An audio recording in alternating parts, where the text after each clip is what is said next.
बगावत के सुर तेज हैं। एमएलसी चुनाव में आरजेडी से राबड़ी देवी के मुंहबोले भाई सुनील सिंह को टिकट मिलने के बाद लालू यादव की बेटी रोहिणी आचार्य बिफरी हुई हैं। अपने भाई तेजस्वी यादव से सवाल पूछ रही हैं, वसूलीबाज को टिकट क्यों दिया, क्या नेताओं का टोटा पड़ गया है। वहीं दूसरी ओर दलित नेता शिवचंद्र राम की तबीयत बिगड़ी हुई है। टिकट कटने के बाद शिवचंद्र राम ने आरजेडी के सभी पदों से इस्तीफा दे दिया था। रिपोर्ट देखिए। रोहिणी का तेजस्वी से सवाल, वसूलीबाज को टिकट क्यों। दलित नेता शिवचंद्र राम को रुलाया, सुनील ने कैसे टिकट पाया। किसी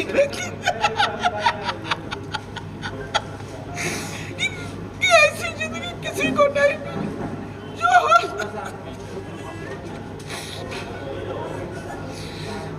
मैं 4 रात सो नहीं पाया।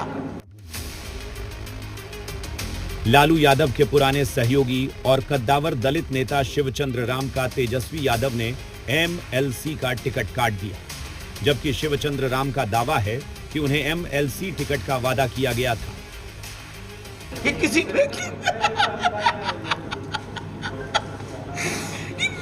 ऐसी जिंदगी किसी को नहीं जो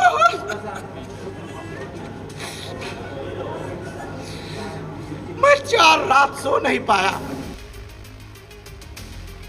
तेजस्वी यादव के वादा खिलाफी से नाराज शिवचंद्र राम फूट फूट कर रोए। स्थिति ऐसी हो गई कि बीमार पड़ गए, अस्पताल में भर्ती हैं। तो दूसरी ओर लालू यादव को किडनी देने वाली बेटी रोहिणी आचार्य अपने भाई तेजस्वी के फैसले पर भड़की हुई हैं। भीतरघात, विश्वासघात, मक्कारी जिसकी फितरत, विरोधियों से जिसकी मिली भगत, नजदीकियों की बात बताकर उगाही, वसूली करना जिसका धंधा, जो अपनी झूठी धौंस जताने के लिए पार्टी कार्यालय में पार्टी के कार्यकर्ताओं, पदाधिकारियों को सामने बिठाकर बहन बेटियों के बारे में उठी अमर्यादित बातें हैं करता, उसको कैसे उसके ही द्वारा उम्मीदवार बना दिया गया, जिसे सामाजिक न्याय की लड़ाई को आगे ले जाने पार्टी की बेहतरी की जिम्मेदारी लालू जी ने सौंपी। यह पहला मौका नहीं है जब तेजस्वी यादव के फैसले पर पार्टी और परिवार में कलह शुरू हुई हो। बावजूद आरजेडी ऑल इज वेल का दावा कर रही है, तो बीजेपी शिवचंद्र राम और रोहिणी के बहाने लालू परिवार पर हमलावर है।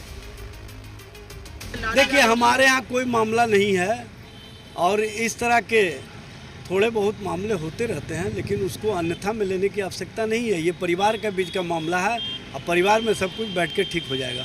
आदरणीय शिवचंद्र राम जी, कल आप लोगों के माध्यम से हमने देखा कि फूट फूट कर रो रहे थे। उनको पार्टी के वरिष्ठ नेता ने आश्वस्त किया था कि अगली बार कोई भी अगर विधान परिषद के लिए जाएगा तो आप जाएंगे। इस प्रकार की सूचना देते हुए वो फूट फूट कर रो रहे थे। तो आरजेडी अब अंतिम सांस गिन रही है और आरजेडी खात्मे की तरफ बढ़ रही है। वहीं कांग्रेस इसे आरजेडी का अंदरूनी मामला बताकर पल्ला झाड़ रही है, तो जेडीयू को तंज कसने का मौका मिल गया है। देखिए, ये सारा मामला राष्ट्रीय जनता दल का अंदरूनी मामला है और इसको राष्ट्रीय जनता दल के राष्ट्रीय अध्यक्ष, विपक्ष के नेता जो हैं तेजस्वी यादव, इन लोगों को देखना है और सबकी बात सुननी चाहिए। कि हम लोगों का मानना है कि आज वक्त आ गया है भारतीय जनता पार्टी के विरुद्ध अगर मजबूती से रहना है तो अपने पार्टी के अंदर भी सबकी बात सुननी चाहिए। तो ऐसे राजसी आचरण करने वाले व्यक्ति को विपक्ष के नेता के रूप में न तो बिहार की जनता स्वीकार कर पा रही है और न ही उनकी पार्टी के कार्यकर्ता उनसे अपने आप को जोड़ पा रहे हैं। पदों के जो वितरण की बारी आती है तो परिवार को छोड़कर अगर कोई पद बचता है तो उस पद की भी बिक्री होती है, सारे लोग जानते हैं। तो राष्ट्रीय जनता दल अब लगभग पतन के कगार पर पहुंच चुकी है। तेजस्वी यादव के फैसलों ने आरजेडी और लालू परिवार को बार बार कमजोर किया है। बिहार चुनाव 2025 से लालू परिवार में टूट हुई। तेज प्रताप यादव को घर से बाहर निकाला गया। बिहार चुनाव के बाद रोहिणी आचार्य ने घर छोड़ दिया। राज्यसभा चुनाव में आरजेडी के उम्मीदवार पर सवाल उठे। आरजेडी विधायक फैसला रहमान मतदान करने नहीं पहुंचे। संख्या बल होने के बावजूद तेजस्वी यादव को हार मिली। एमएलसी चुनाव में सुनील सिंह को टिकट मिलने के बाद बगावत शुरू। दलित नेता शिवचंद्र राम ने आरजेडी से इस्तीफा दिया। रोहिणी आचार्य पूछ रही हैं, वसूलीबाज को टिकट क्यों दिया।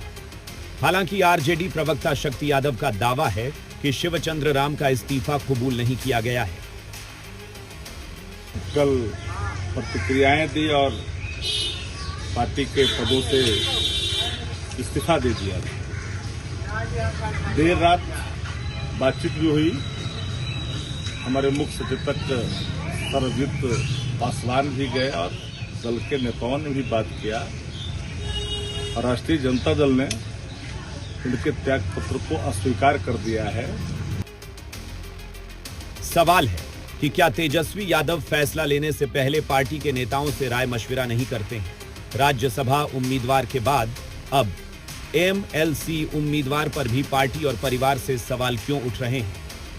रुपेंद्र, जी मीडिया, पटना। बिहार में कोचिंग